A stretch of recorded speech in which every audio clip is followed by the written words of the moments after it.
جیری کے ہاتھ تو بندھے ہوئے ہیں۔ اس دوران میں ایک دبلی پتلی سی لڑکی لوازمات سے سجی ایک ٹرالی لے آئی تھی۔ فانگ نے باہر موجود رائفل بردار کو بلا کر جیری کی ہتھکڑی کھلوا دی۔ رائفل بردار پھر واپس چلا گیا۔ جیری نے گرم جوشی کے ساتھ فانگ سے ہاتھ ملایا۔ فانگ نے اس کا ہاتھ تھامتے ہوئے کہا، تم اپنا حلیہ درست کر لو، پھر اپنی دوستی کے نام پر ایک ایک جام لیتے ہیں۔ جیری ملحقہ واش روم میں گھس گیا۔ وہ واپس آئے تو لڑکی کھانے پینے کی اشیاء میز پر سجا چکی تھی۔ فانگ بھی اپنی نشست چھوڑ کر اب میز کے گرد پڑے صوفوں میں سے ایک پر بیٹھا ہوا تھا۔ فانگ اسے اپنے پاس بیٹھنے کا اشارہ کرتے بولا، ہمارے بڑوں کی ساری میٹنگز ریکارڈ ہو رہی ہیں، تم چاہو تو سب لائیو دیکھ اور سن سکتے ہو۔ جیری نے اس پیشکش کا فائدہ اٹھانا غنیمت جانا۔ اس کی ہمیں بھرتے ہی فانگ نے ایک طرف مؤدب کھڑی لڑکی کو باہر جانے کے لیے کہا۔ اس کے باہر جاتے فانگ نے ریموٹ اٹھا کر دائیں طرف کی دیوار میں نصب بڑی سی LCD آن کر دی اور ساتھ ہی ریموٹ کا ایک مخصوص بٹن دبا دیا۔ فوراً اسکرین پر ایک پرتعیش لاؤنج کا منظر ابھر آیا۔ ڈھیلے ڈھالے سفید براق لباس میں مارٹن ایک آرام کرسی پر نیم دراز تھا۔ نیفری اپنی تمام تر حشر سامانیوں کے ساتھ اس کے عقب میں موجود تھی اور حسب سابق اس کے کندھوں کا مساج کر رہی تھی۔ پکچر کوالٹی بہت اچھی تھی۔ مارٹن کے چہرے پر پھیلی نقاہت صاف محسوس ہوتی تھی۔ اس کے سامنے تقریباً اسی کا ہم مگر صحت کے معاملے میں بہت بہتر شخص موجود تھا، جس کی ناک عقاب کی چونچ کی مانند مڑی ہوئی تھی۔ اس کے ہاتھ میں شیشے کا کپ تھا جس میں کوئی سیاہ رنگ کا مشروب ہلکورے لے رہا تھا۔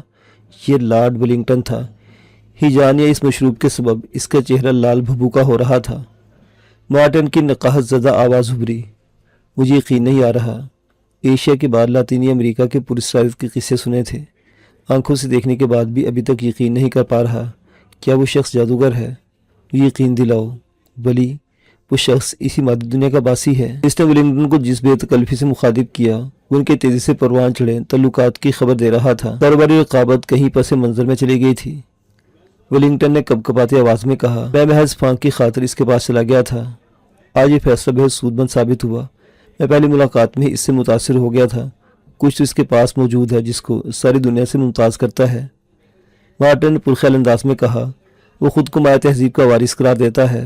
مایا کے لوگ ترقی کی جس میں راج کو پہنچ چکے تھے، آج کا انسان اس سے بہت دور ہے۔ انہوں نے کشش ثقل پر بھی قابو پا لیا تھا۔ بلند و بالا پہاڑوں کی تعمیرات اس کا منہ بولتا ثبوت ہیں۔ ضرور اس شخص کے پاس اپنے پرکھوں کا علم ہے۔ ولنگٹن نے کپ میز پر رکھ دیا۔ اس کا ہیجان سوا ہو گیا تھا۔ جیری اور فانگ کھانے وغیرہ کو بھول کر ان کی گفتگو سننے میں محو تھے۔ جیری نے البتہ پانی کا گلاس انڈیل کر اس کے 2 گھونٹ لیے تھے۔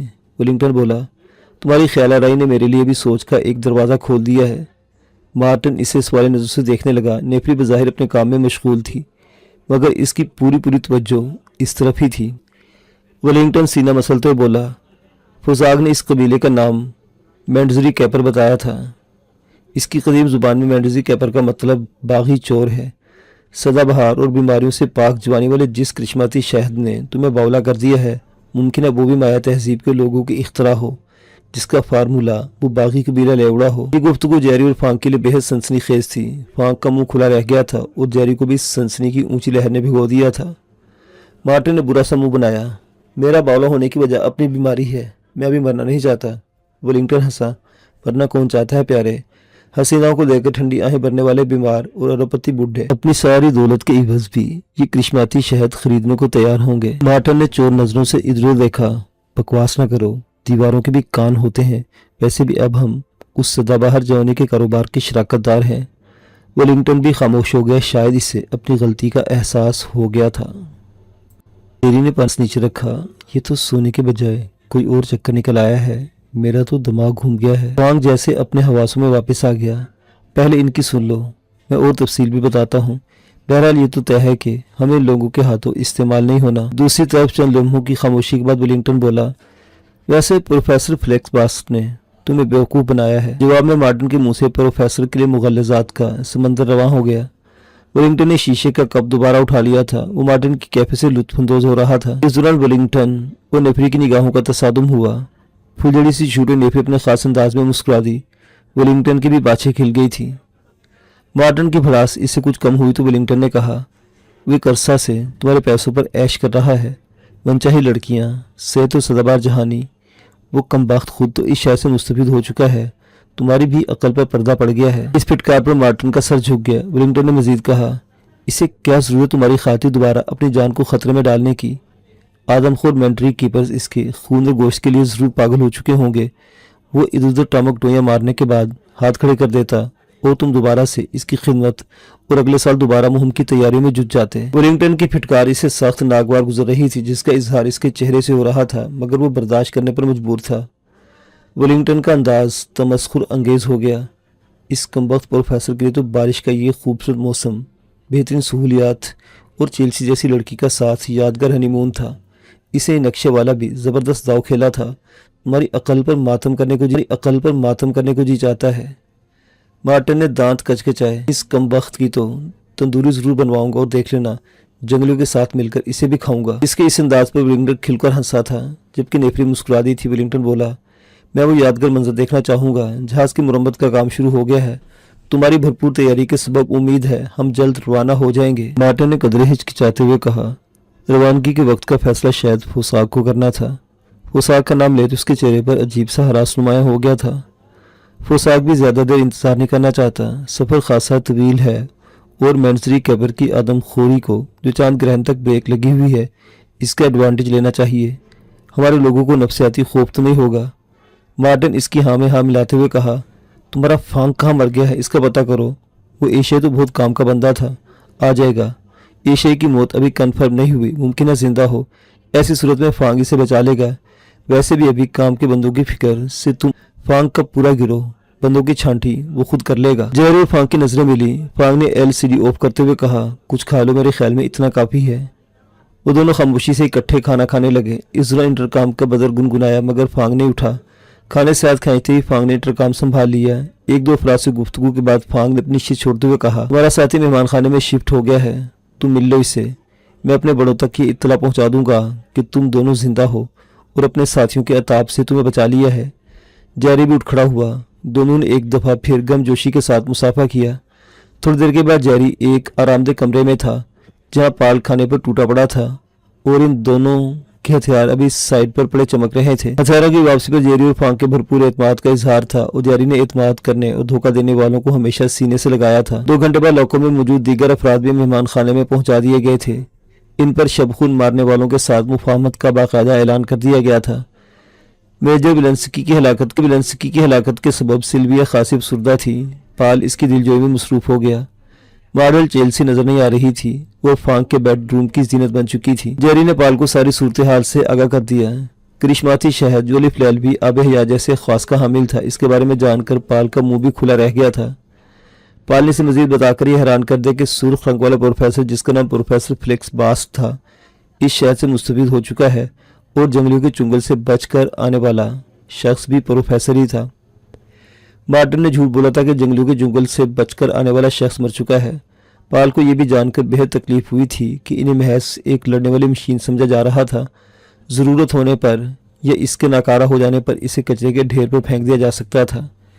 تھوڑی دیر کے بعد جیری کے لیے مارٹن کا بلاوا آ گیا۔ یہ وہی کمرہ تھا جو وہ پہلے اسکرین پر دیکھ چکا تھا۔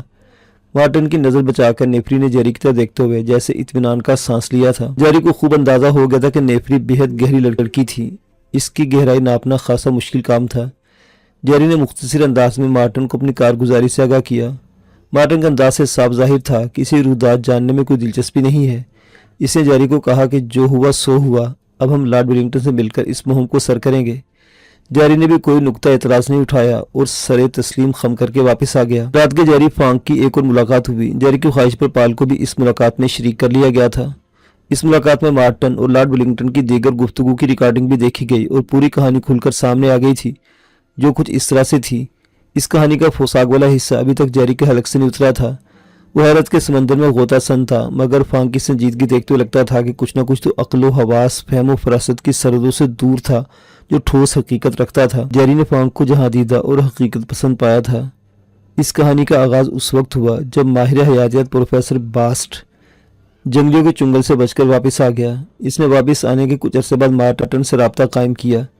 مارٹن ادویات سازی کی دنیا کا ایک بہت بڑا نام تھا، جس کی بیماریوں سے متعلق ریسرچ لیبارٹری ایک معتبر ادارہ تھا۔ اس ملاقات نے مارٹن پر حیرتوں کے در وا کر دیے۔ پروفیسر کی میڈیکل رپورٹ اس کے سامنے تھی۔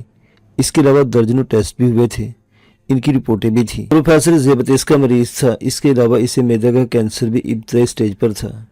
رپورٹس بتا رہی تھی کہ پروفیسر کے جسم میں کسی بیماری کا نام و نشان بھی نہیں۔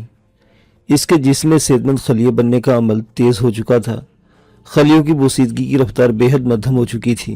دوسرے لفظوں میں پروفیسر دوبارہ سے جوان ہو رہا تھا۔ مارٹن کے ماہر لاکھ سر کھپانے کے باوجود اس کی کوئی وجہ دریافت کرنے سے قاصر تھے۔ پروفیسر نے بتایا کہ جنگلی قبیلے میں قید کے دوران اس کے ہاتھ شہد کی ایک تھیلی لگی جس میں سرخی مائل شہد تھا۔ اپنی اس بدلی کیفیت کے ذمہ دار اس نے اسی شہد کو دیا تھا جس کے کھانے کے بعد اس نے اپنے وجود میں ناقابل یقین توانائی محسوس کی تھی اور اس کے جسم بھی سرخی مائل ہو گیا تھا۔ اس شہد کے متعلق اس نے بتایا کہ اس جنگلی قبیلے کے مذہبی پیشواؤں نے اپنی عبادت گاہ سے ملحقہ ایک وسیع احاطے میں شہد کی مکھیاں پال رکھی تھیں۔ یہ سرخی مائل مکھیاں عام شہد کی مکھیوں کے مقابلے میں قدرے بڑی تھیں اور اس وسیع احاطے میں عجیب سے نظر آنے والے بڑے بڑے سوراخ رنگ برنگ پھولوں پر ہی منڈلاتی رہتی تھی۔ مذہبی پیشواؤں کی اس شہد پر مکمل اجارہ داری تھی۔ مذہبی پیشوا بھی خوبصورت، صحت مند، جوان اور سرخی مائل جسم کے مالک تھے۔ یہ مقدس شہر قبیلے کے عام لوگوں کے لیے شجر ممنوعہ تھا۔ صرف بے حد بیمار افراد کے حلق میں ہی مذہبی پیشوا اس شہد کے چند قطرے ٹپکا دیتے تھے۔ مذہبی پیشواؤں کے بعد قبیلے کا سردار بھی اس شہد سے مستفید ہوتا تھا۔ مارٹن اس شہد کے لیے دیوانہ سا ہو گیا۔ ایک تو وہ خود نامعلوم بیماری کا شکار تھا، دوسرا دنیا کے بوڑھے اور ارب پتیوں کو اس شہد کی خوراک اپنی نگرانی میں کھلا کر نہ صرف بے اندازہ دولت کمائی جا سکتی تھی بلکہ اس شہد کو خفیہ بھی رکھا جا سکتا تھا۔ شہد کے اجزائے ترکیبی معلوم کیے جا سکتے تھے اگر اس کا ایک قطرہ بھی مل جاتا، مگر پروفیسر کو نہ صرف لاکھوں دفعہ چاٹ چکا تھا بلکہ اس میں پانی بھی بھر بھر کر پیتا رہا تھا۔ مارٹن تعصب سے ہاتھ ملتا رہ گیا اور اس نے اس شہد پلس سونے کے ذخیرے کے حصول کے لیے بے حد خفیہ طریقے سے تیاری شروع کر دی۔ پروفیسر کو اس نے اپنے ہاتھ کا چھالا بنا لیا تھا۔ اب اس مہم میں لارڈ ولنگٹن جیسے تالے آزما بھی شامل ہو چکے تھے۔ اس کہانی کا سب سے حیرت انگیز پہلو فوساک کی آمد کے بعد شروع ہوتا تھا۔ فانگ کے بقول عظیم فوساک کسی بھی شخص کے دماغ تک بآسانی رسائی حاصل کر سکتا تھا۔ وہ اپنی پراسرار طاقت سے شعور اور لاشعور کی گہرائیوں تک جھانک سکتا تھا۔ اس نے اپنی یہی طاقت پروفیسر پر بھی آزمائی تھی اور انکشاف کیا تھا کہ پروفیسر نے بہت سے معاملات میں جھوٹ بولا ہے۔ پروفیسر کا پیش کردہ نقشہ غلط تھا۔ پروفیسر کسی بھی صورت اس قبیلے میں واپس جا کر اپنی جان کو خطرات کے حوالے نہیں کرنا چاہتا تھا۔ وہ ان لوگوں کو لے کر جنگل کی خاک چھانتا رہتا اور برسات کا موسم ختم ہونے پر ہاتھ کھڑے کر دیتا کہ وہ خاص راستہ نہیں مل سکا جو بارش کے سبب ہی کھلتا تھا۔ مارٹن بے پناہ وسائل جھونک کر محض ہاتھ ملتا رہ جاتا اور اگلے سال کے لیے پھر سے شروع کر دیتا۔ ظاہر ہے پروفیسر کو اس عرصے میں اس کا خاص الخاص مہمان ہی رہنا تھا۔ پروفیسر نے ایک اصل نقشہ بھی بنایا تھا۔ وہ نقشہ سمرسیٹ اس کے گھر میں محفوظ تھا۔ اس نقشے کے حصول کے لیے کچھ لوگوں کو لارڈ ولنگٹن نے متحرک کر دیا تھا۔ اصل نقشے کے بارے میں معلومات فوساک نے پروفیسر کے دماغ کی گہرائیوں سے حاصل کی تھی۔ یہ جاننے کے بعد جیری کو بھی احساس ہوا تھا کہ جہاں عقل، سائنس اور مادی دنیا ختم ہوتی ہے، اس کی سرحدوں کے پار بھی بہت کچھ تھا۔ جیری نے سوچا تھا فوساک شاید بظاہر افسانی کہے جانے والے ٹیلی پیتھی کے علم پر پروفیسر نے غلط بیانی کی تھی کہ اس کے ساتھ بھاگنے والا جنگلیوں کا نشانہ بن گیا تھا۔ در حقیقت اس خاص شہد کو اپنے قبضے میں استعمال رکھنے کی خاطر پروفیسر نے سوتے ہوئے اس کا سر پتھر سے کچل کر اسے ہلاک کر دیا تھا اور اس کی لاش ایک گڑھے میں پھینک دی تھی۔ اس کے علاوہ فوساک نے اس کے لاشعور سے یہ بھی کھوج نکالا تھا کہ پروفیسر بھاگنے میں ایک مذہبی پیشوا کی بیوی نے مدد کی تھی۔ سورج گرہن کے سبب پروفیسر کی زندگی کے دن بڑھ گئے تھے۔ اس دوران اس کے مذہبی پیشوا کی بیوی کے ساتھ تعلقات استوار ہو گئے تھے۔ اس عورت کو شاید یہ سفید چمڑی والا جانور پسند آ گیا تھا۔ یہ سب جاننے کے بعد جیری کے دل میں فوساک سے ملاقات کا زبردست اشتیاق پیدا ہو گیا تھا۔ اس نے اس خواہش کا اظہار کیا تو فانگ نے مسکراتے ہوئے کہا، تھوڑا سا انتظار کر لو، عظیم فوساک یہیں پر ہے اور سفر میں ہمارے ساتھ ہی ہوں گے۔ جیری کے لیے یہ ایک اور انکشاف تھا۔ فانگ نے مزید کہا، ان کے سامنے نہایت ادب کا مظاہرہ کرنا بے ادب انہیں سخت ناپسند ہے۔ تیسرے دن موسلادھار بارش کے دوران ان کے سفر کا آغاز ہو گیا۔ کچھ اور لوگ بھی ان کے ہم سفر تھے۔ ان میں سر فہرست فوساک تھا۔ اس کے علاوہ فانگ، اس کا نوجوان نائب ماریو اور جیٹ بھی سفر میں تھے۔ مانگٹی انفٹ ہو گیا تھا۔ میجر ولنسکی اور جہاز کے عملے کے 2 ارکان مارے گئے تھے۔ اس سبب عملے کے 2 مزید افراد بھرتی کیے گئے تھے۔ ضرورت پڑنے پر عملے کے افراد بھی ہتھیار وغیرہ چلانے کی صلاحیت رکھتے تھے۔ پروفیسر والا کیبن اب فانگ کے پاس تھا۔ ماڈل چیلسی بھی اس کے تصرف میں تھی۔ پروفیسر کا برا وقت شروع ہو گیا تھا۔ مارٹن نے اس پر خوب غصہ نکالا تھا۔ جیری نے دیکھا تھا کہ پروفیسر کا چہرہ ستا ہوا تھا اور اس کے چہرے اور بازو پر تشدد کے واضح نشانات تھے۔ جیری کی نگاہ بار بار جہاز کے سب سے اوپری حصے میں کپتان کی شیشے کے کیبن کی طرف اٹھ جاتی تھی، جہاں کیپٹن پروفیسر کے علاوہ ایک سیاہپوش بھی موجود تھا۔ یہ فوساک تھا جس کی آنکھوں پر ہمہ وقت چمڑے کی اینک نما چوڑی پٹی بندی رہتی تھی۔ اس کے باوجود وہ عام لوگوں کے مانند دکھتا تھا، بلکہ کہنا زیادہ مناسب تھا کہ اس پٹی کے باوجود عام لوگوں سے زیادہ ہی دیکھتا تھا۔ فوساک سے ملاقات کے دوران جیری نے اس کی چمڑے کی پٹی کا بغور جائزہ لیا تھا۔ اس کی موٹائی بھی خاصی تھی اور اس میں کوئی سوراخ بھی نہیں تھا۔ حیرت انگیز طور پر فوساگ نے اس توجہ کو محسوس کر لیا تھا۔ اس کی پیشانی پر بل دیکھ کر جیری نے نظریں جھکا لی تھی۔ نظریں جھکتے ہی یہ بل بھی غائب ہو گئے تھے۔ جنگل کی گہرائی میں سارا دن سفر جاری رہا۔ بارش بھی وقفے وقفے سے برستی رہی۔ جنگل لائف کو انہوں نے بھرپور انجوائے کیا تھا۔ سینکڑوں پرندے اور کئی اقسام کے جانور بھی انہوں نے دیکھے تھے۔ سرخ چہروں والے بندروں کا ایک گروہ تو کافی دیر تک ان کے تعاقب میں رہا تھا۔ بعض جگہوں پر درختوں کی شاخیں دریا کے بہت اوپر تک جھکائی تھیں۔ ایک دو بندر تو ان ٹہنیوں کے ذریعے جہاز تک بھی آ گئے تھے اور پھر فوراً ہی واپس بھاگ گئے تھے۔ وہ سب بندروں کے حرکات سے بے حد لطف اندوز ہوئے تھے۔ جیڈ اور ماریو جیری اور پال کے ساتھ گھل مل گئے تھے۔ ان چاروں کا تقریباً سارا دن ساتھ گزر رہا تھا۔ وکرم سنگے بھی دلچسپ آدمی تھا۔ ان کو شکار کے قصے بھی سنے گئے تھے۔ جیز اور ہامفیلڈ دونوں ہی خاموش طبیعت تھے اور زیادہ تر آپس میں ہی مگن رہتے تھے۔ پال سلویا کی دلجوئی میں لگا رہتا تھا مگر سلویا کا زیادہ تر وقت اپنے کیبن میں ہی گزرتا تھا۔ جگہ کی تنگی کے سبب پال جیری والے کیبن میں اٹھایا تھا۔ جیری کو وہ طوفانی رات یاد تھی جب نیفری اس پر مہربان ہوئی تھی مگر اب امید کم ہی تھی۔ جیری کو تنہائی میسر نہیں تھی۔ فانگ بھی وی آئی پی ڈیک کا مکین ہو گیا تھا۔ آگ نے اس ڈیک کو زیادہ نقصان نہیں پہنچایا تھا۔ ضروری مرمت اور رنگ و روغن نے آتش زدگی کی علامات چھپا لی تھی۔ اندھیرا ہوتے ہی جہاز کو دریا کے وسط میں لنگر انداز کر دیا تھا۔ اس دوران جیری نے متعدد دفعہ کسی پرندے کے پروں کی پھڑپڑاہٹ سنی تھی مگر پرندہ نظر نہیں آیا تھا۔ ایک دفعہ نقرئی سی جھلک محسوس ہوئی مگر وثوق سے نہیں کہا جا سکتا تھا کہ وہ کوئی پرندہ ہی تھا۔ جیری نے اس کا ذکر پال سے بھی کیا۔ پال نے بھی اس بات کی تصدیق کی مگر اس نے بھی کوئی پرندہ نہیں دیکھا تھا۔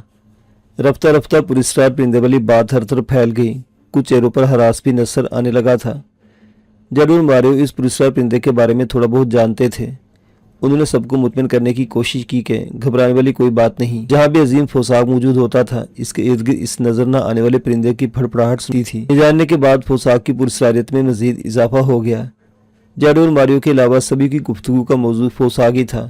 یہ اور بات کہ یہ گفتگو سرگوشیوں میں کی جاتی تھی۔ جہاز کی حفاظت کی ذمہ داری جیری کو سونپ دی گئی تھی۔ کھانے کے بعد تھوڑی دیر چہل پہل رہی تھی پھر سب لوگوں نے سونے کے لیے اپنے اپنے کیبنوں کا رخ کیا۔ صبح سویرے ہی جہاز نے لنگر اٹھا دینے تھے۔ جیری نے جہاز کے اطراف میں لائٹس آن کرا دی تھی اور ٹھیکری پہرے کا انتظام کر دیا تھا۔ چھوٹے بڑے ہتھیار سبھی افراد میں تقسیم کر دیے گئے تھے۔ البتہ خاص ہتھیار جہاز کے اسٹور ہی میں تھے۔ جیری نے چھوٹے سائز کی فولڈیبل ڈرون بھی دیکھے تھے جنہیں راکٹوں سے مسلح کیا جا سکتا تھا اور نگرانی کا کام بھی لیا جا سکتا تھا۔ جنگلیوں کو زیر کرنے کا مارٹن کے پاس باقاعدہ ایک پلان تھا۔ رات 12 بجے کے بعد جیری اور پال ٹھیکری پہرے کی باری تھی۔ دونوں بھی ٹھیک سے سو بھی نہ پائے تھے کہ ان کی باری آ گئی۔ ان کی ڈیوٹی جہاز کے عقبی حصے میں تھی۔ رائفل اور اندھیرے میں دیکھے جانے والی ایک دوربین سنبھال کر وہ عقبی حصے میں آ گئے۔ تھوڑی دیر بعد وہ مستعد رہے اور دوربین سے اطراف کا جائزہ لیتے رہے پھر ایک جگہ بیٹھ کر باتیں کرنے لگے۔ گفتگو کا موضوع خود بخود ہی فوساگ اور اس سے وابستہ پراسرار پرندے کی طرف ہو گیا۔ جیری بولا، اگر فوساگ کے ساتھ کوئی پالتو پرندہ ہے تو نظر کیوں نہیں آتا؟ اس پراسراریت نے مجھے الجھا دیا ہے۔ اس پراسراریت